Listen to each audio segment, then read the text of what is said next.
This is Ethan Griggs, and this is the first episode of what I like to call Ethan's Movie Lounge. And what Ethan's Movie Lounge is going to be is basically a place where we can talk about films that are, the staples of cinema and, just over the years, what they really mean to cinema and what they mean to people. This first one will just be me by myself, but we'll see guests join here and there. And if you couldn't tell by the music, the film we're going to be discussing is Jean Luc Godard's Breathless. And this is not only one of the best films of all time, this is a very important film for anybody that, knows about the French New Wave and about cinema in general, So, as you can tell, like, very iconic, Jean Paul Belmondo in a star making role, and Jean Seberg getting her second win as an actress after dealing with the tyrannical Otto Preminger, who like basically made her an actor, and then she has to do Godard's film, who just to give you a bit of the history of the French New Wave at this time. You had a group of film critics that had a magazine, Cahiers du Cinema. Mind you, my French is terrible at best, so any of these names that I pronounce are going to be horrible. I could probably take a course in French dialect and everything, but I'd still probably suck at it. My southern drawl tends to fuck up a lot of things and make it sound terrible. But the French New Wave was basically, you can say it's technically started with Francois Truffaut's The 400 Blows. Of course, he was one of the film critics at Cahiers du Cinema, as well as Claude Chabrol, who had already done two films at that time, Les Beaux Serge and Les Cousins. And also you had Eric Romer, Jacques Rivette, and of course, Jean Luc Godard, the director of Breathless. I see his name right there, Jean Luc Godard. And with he was kind of the last one out of that batch of filmmakers to make a film. And of course, he was desperate, he was hungry, and he wanted to do something different because for as much as those guys, Godard included, that really loved the old Hollywood cinema, for as much as he loved the history of cinema and appreciated the history of the cinema, he was ready to tear it down as well, make it his own, make a basically have a cinematic revolution. Which in the 1960s, late 50s into the 60s, there were cinematic revolutions all over the place. They had been going on since the end of World War II, especially with the Italian neo-realist movement, and then the magnificent things they were doing in Japan with Kurosawa and Nagisa Oshima, and of course Ingmar Bergman in Sweden, and then of course Brazil had their cinema novo, like in Germany with their in the late 60s with their enfant terribles. I mean, it's just all around the world they were having these great cinematic revolutions, but for some reason the French always know how to do a revolution right. And especially somebody like Godard that's as wild and crazy, and just willing to take risks. He was making the film, it was a personal statement. He was trying to make cinema verite that doesn't suck, and it's very hard to make cinema verite that doesn't suck, but it does help when you have a good story. That's something that Alfred Hitchcock, who these French film critics, just jizzed over, especially Chabrol and Truffaut. Truffaut, of course, he did that whole book where he interviewed Hitchcock on every single movie he ever did, and then before and after his filmmaking endeavors. But the thing about that Hitchcock always said is you had to have a good script. And for Godard, really all that means is you need a good story. There's really only one other filmmaker that could really operate in that system of you got your script is barely a blueprint, would be Robert Altman, who was basically the Jean-Luc Godard of the 1970s for America. But what Godard did was he took a story that was based off of an actual story and decided to make it more personal, about a man or a boy who's obsessed with death. All he thinks about is death, and he's in love with a girl who doesn't think about death. So then there's conflict there. The film itself is very sexy. It's got kind of a jazz quality to it, and the musical score, as we heard a little piece at the beginning of it, it does kind of add that sexy quality. And of course, like something about the French, they just have an ability to be sexy, but there's also a vibrancy to it. You know, Godard found him a cinematographer that could do whatever the fuck he needed him to do. Raoul Qatar, who, like, you know, this dude was a combat photographer in Indochina, and like this dude clearly knows how to get stuff in the most inclement of ways. So honestly, working with Godard was probably a fucking picnic compared to what he had to do, you know. And it's like, and clearly Godard trusted Qatar to get the images that he needed. And of course, you know, Godard promised Belmondo the role in his first feature film, and he did, man of his word. And of course, you know, Jean Seberg, who's living in France, who's living in Paris at the time, you know, they got her, which is a real win kind of for, you know, the American market, you know.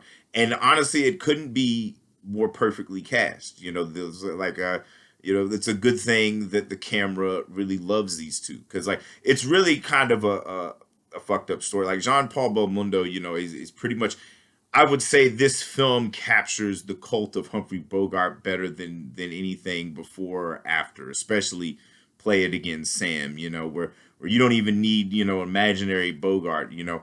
We can just see Jean-Paul Belmondo embody the spirit of Bogart, and, you know, play it as cool as possible, you know, as cool as like the French can get it, you know. And of course, not only is he, you know, embodying Bogart, he's embodying Godard. You know, he's smoking the same style cigarettes as Godard, kind of dresses similar to Godard, and of course has a lot of like similar opinions that Godard has. You know, Godard, of course, you know, he made up the script as he went along, and, you know, he basically, you know, was still finding the film as he was making it. You know, he didn't even know, you know, if he was going to have the guy die at the end or the girl was going to die. There was so many questions. And, you know, the beauty of the cinema is something that Godard discovered is it's not like writing novels. It's not like anything else. It's like you can throw shit at the wall and it will stick. You just got to shoot enough stuff to find the shit that sticks instead of the shit that's just shit, you know. And, you know, the filmmaking is an exploratory medium where like there's so many different directions you can go, and you can go all those directions, and through the editing you can find what you want. So that is a big plus of doing the whole post syncing, you know, almost directing it, you know, like a silent picture that you add sound into, you know, which would explain why the movements are so fluid. You know, he relies more on the images, and, you know, he's going to put in the words later, you know, because what Godard would kind of evolve into doing somewhere in the late 60s would be making essay films. And he had a way, and in a way this film is kind of an essay film, but it relies more on formal narrative, you know, because it does kind of, you know, a basic film noir thriller, you know, guy kills a cop, goes to Paris to try to get money that he's owed, but he's also cunt struck off this American chick, and, you know, he's trying to woo her back, you know. And there's a lot of like, and it's another thing that Godard was really good at doing. It was the suggestion of things, because the film is sexy and you don't really see, I think the only tits you see in the film are in a magazine ad. And whereas, like, you know, he accomplished this at its pinnacle with a film called A Married Woman. And there's the opening scene. It's like, you know, it's a sex scene which you don't see any of the naughty bits, but it's one of the most boner inspiring sequences that I've ever seen in a film, to not show tits or bush or anything. And of course, like, he started this trend in Breathless, because you don't see any, you know, actual nudity. You see, you know, two people in bed together, you know, they're caressing, they're clearly making love, but what you don't see is a lot sexier than what you do see, as opposed to like what, you know, like, you don't show the car crash. There's a lot of artful ways to do things, and the cinema offers that up, because you can write something you can imagine. Once you film it, you put it on there, and what's alluded to fucks with the imagination more than what's seen. You know, there's a whole new lyricism to this. So it's like, mind you, motherfuckers have written essays and fucking whined about, you know, does anybody really know where this influence come from? Probably not. And on top of that, who the fuck cares? Because the beautiful thing about Jean Luc Godard and so many other filmmakers out there throughout history, but especially Godard, is that man's influence reaches so far that most people that are influenced by him now don't even know that they're influenced by him. Because that's another beautiful thing of the cinema, is that it inspires people generationally, and by the time it gets about 3 or 4 generations down the line, you don't even really know where it came from, but you can discover that, and it's yet again through the advent of like streaming and all this stuff. The beauty of it is Godard, Jean Luc Godard, didn't give a shit about your shitty movie, and he didn't give a shit about how shitty you thought his movie was. He every film he did, he tried to make it as personal as he could, and he tried to reflect real life. Get an actual performance that would be real. Off the cuff, no more than 2 takes. Dude shot this shit in like 20 days, and on a modest budget. Most days didn't even work like maybe 2 hours to get this shit done. So it's really brilliant to see what he got. The man put together a beautiful film that's harsh, gritty, thought-provoking, sexy. I've used that word a lot, but it really does. It embodies what when people think of the French New Wave, this is what they think of. They think of Breathless and any other Godard movies like for Breathless or Pierre Lafaux, or even like Contempt. There's a lot of films that his output in the 1960s was incredible. Like I said, the only person to ever like touch the level of greatness that Godard did in the 60s was Robert Altman in the 70s.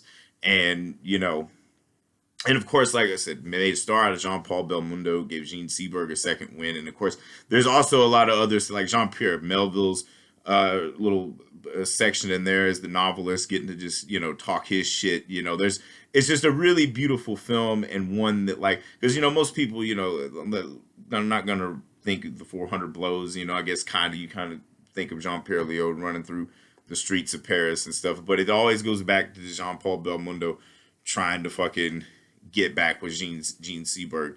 And there's just something undeniably cool about it. I've watched this movie probably since I've been in high school, and it never gets old. Every time you put it on, it's short and sweet. Godard basically cut down everything that wasn't interesting. If it didn't pack a punch, it wasn't getting in the final film. And honestly, this is a masterclass of making a film that is it's great in its simplicity, because as Godard said, all you really need to make a great film is a girl and a gun. And he proved that is true. That's all you fucking need. And, outshined all of them, and went on to have, who gives a fuck what he did after the 60s or whatever. He did his thing. He was doing what he wanted to do. And, that man was the cinema and gave us more than we could possibly give in return. So this is a new series, Ethan's Movie Lounge. Whenever I get a film that's, really like something I want to just talk about, and I may have guests on that are also experts on whatever movie I'm talking about. So you'll see this one will be a little more sporadic, but, and it also check out my quickie review of Richard Linklater's new film, Nouvelle Vague, which is about the making of Breathless, which is absolutely brilliant. Linklater puts you there in the making of Breathless. It's like he went in a time machine and just filmed this shit as a documentary. And plus, the guy that plays Jean Luc Godard becomes Jean Luc Godard, and it is definitely a real treat, not just for people that love the French New Wave, but people that love cinema in general. And Richard Linklater proves that he's just as vibrant of a filmmaker as Jean Luc Godard. And so stay tuned for more of Ethan's Movie Lounge. Like I said, we probably have guests further down the line. This isn't just me going to be ranting and raving like the 70s versus the 90s. This is going to be kind of a chill forum to talk about movies. And if you have a movie that you think, would be good for the Movie Lounge to talk about, hit me up. As you can see, I've watched a lot of movies, and I'm always open to watching more. So if you haven't seen Breathless, go see Breathless. Introduce yourself to Jean Luc Godard. You owe it to yourself to truly enjoy what the cinema has to offer.